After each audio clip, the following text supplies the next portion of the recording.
Welcome to Savvy Business, Life Unscripted with your host, Christina Rivera, where our guests share their wisdom and valuable business tips, empowering our audience to expand their personal potential. Hello, Christian Karega. Welcome to Savvy Broadcasting, Life Unscripted. I'm so grateful to have you here today. How are you? I'm doing well. Thank you so much for having me. Oh, you betcha. You're going to talk about something that we've talked about before, but it's important, how to turn your passion into purpose.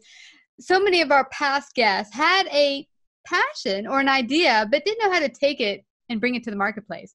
But you've launched a very successful hair care product, Ayur Luxe, and that brings together quality ingredients that's great for your hair. A lot of the stuff we use on our hair out there, toxic chemicals, but you wanted to bring something that was using quality ingredients.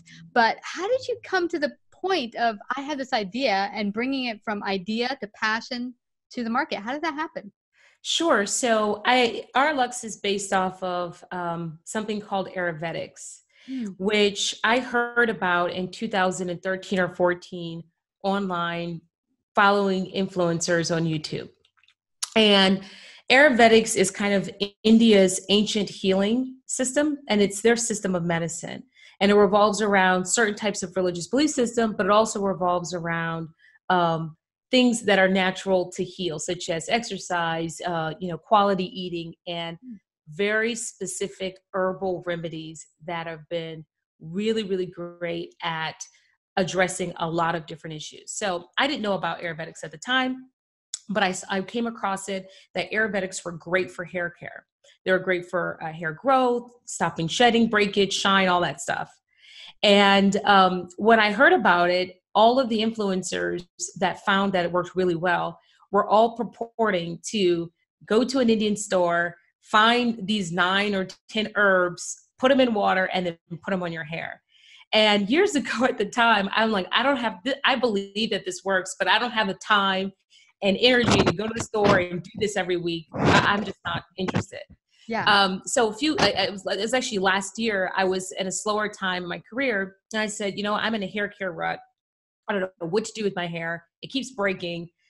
Let me go back and see these Ayurvedic videos again. So I went back to the Ayurvedic videos and I said, let me just give it a try. So I got the recipes, went to the Indian stores. I spent $60 or $70 on all these herbal products, and I put them together, and then I smelt it. And that was the first problem. I'm like, this smells like Indian food. I don't know if I really want to put this on my hair. I love Indian food, but it's a lot. So, I'm like, okay, no pain, no gain. So I put it on my hair, and you notice my hair is curly. That was the second problem, is that it was hard to get out of my hair. And I was just sitting there for an hour above the bowl, just like literally with the comb, just with the water, trying to get, it took an hour and a half, 2 hours to get these dried herbs from my hair. And I'm like, I'm never doing this again. And there has to be a better way. So when I went online, I'm like, did I do something wrong? Because the way that people talk about it, this should be like a magic. And the truth was, a lot of people had the same problems. They couldn't find these herbs. Even though they're amazing for your hair, they do amazing things. They couldn't find them. The smell was an issue for people, and they couldn't get out of their hair. And I'm like, no one's creating a product with these Ayurvedic herbs in a format that really works for modern women. So I said, okay, that doesn't work. And then I went to try to go see if I can find products in India. Well, they were very cheaply formulated with mineral oils and parabens and sulfates and things that we just would not put in our hair today. And so I'm like, how can we offer these incredible, powerful herbs that have been scientifically proven to grow hair better than Moxidil 2%?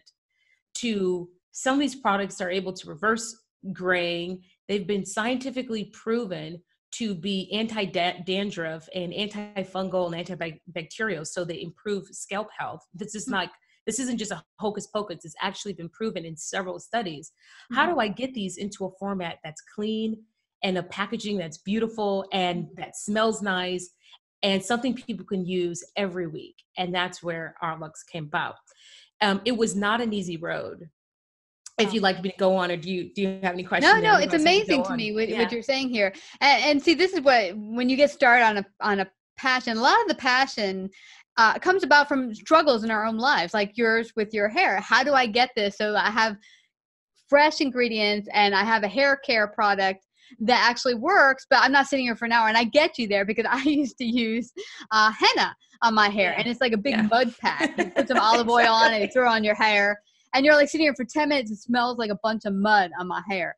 And, it looks great in my hair for about 2 seconds, and then the henna is out in 3 days. It's like all this trouble when I could just get some hair care products that has a bunch of chemicals, but hey, it stays in my hair longer.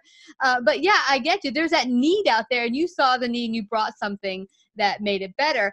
Now, how did it come about where, okay, now you've got the product, now comes the real challenge. How do you get it out there where you build your brand, where people are like, okay, I want that?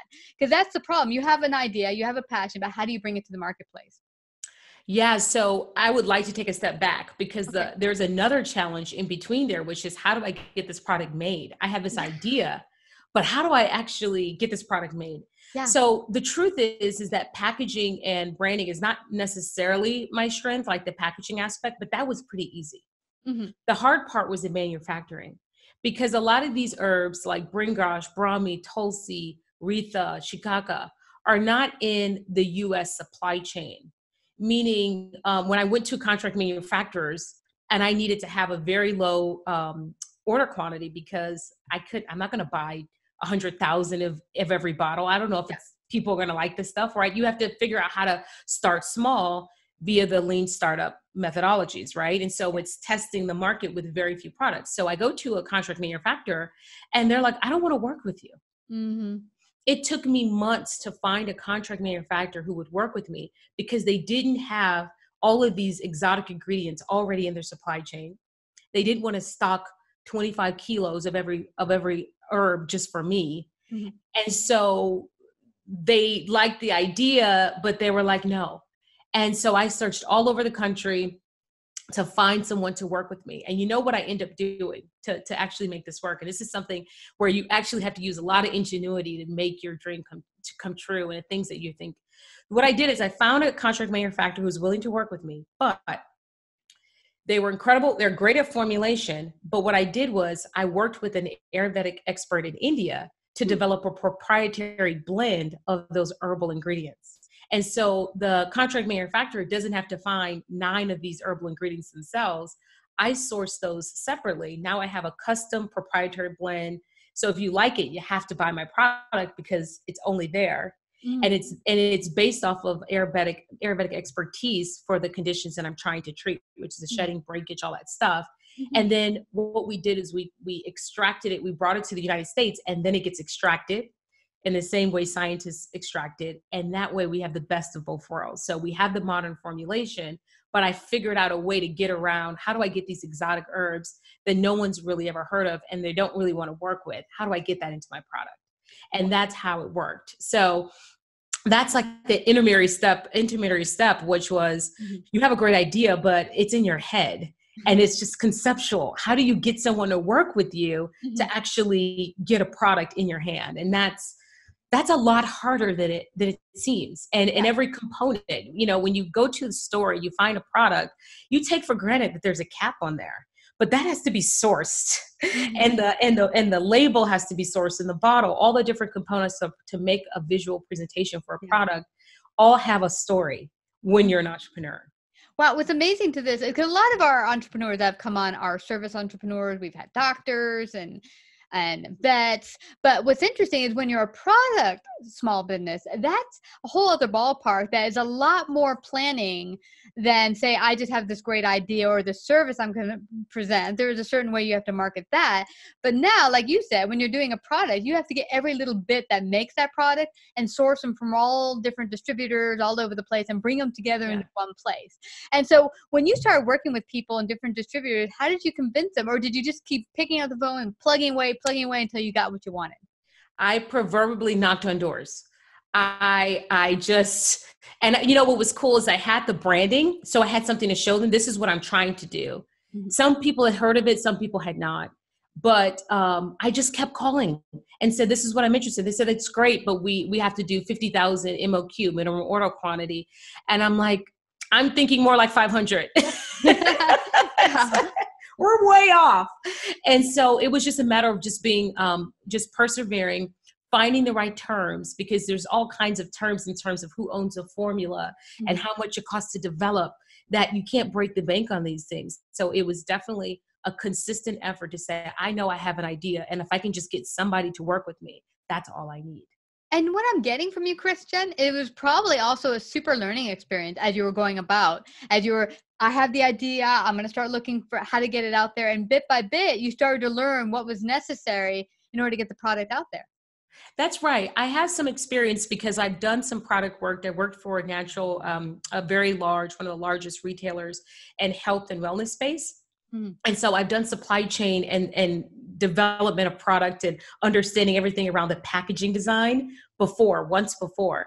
And so every component about having a FDA compliant label, I mean, there are just so many things, and what has to be on the front panel, the back panel, the side panel, that's really, really important. And you're right, I've learned so much. So just to give you one example, I'm not in the beauty industry.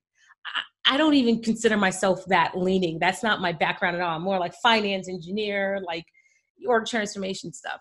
Yeah. And so what I did was I went on the social media accounts. This is a tip. This is for the marketing. This gets to your marketing. How do you get your word out there in terms of how do I talk about hair products? I'm an engineer. How do I talk about this stuff?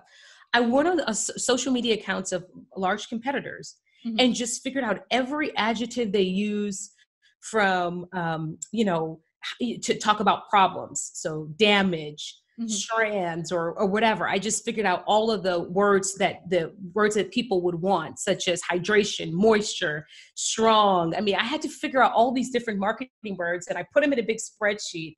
And then I was like, okay, I can use strand and hair interchangeably. I can use wave, kinks, curls interchangeably, or coils. Now I can use, severely dry or damaged, or all of these things that you have to figure out. How do you connect with your customer? What is the industry language? That was part of cracking the code and the things that I had to learn to devise language around my brand so that it would resonate to my customers and come to life.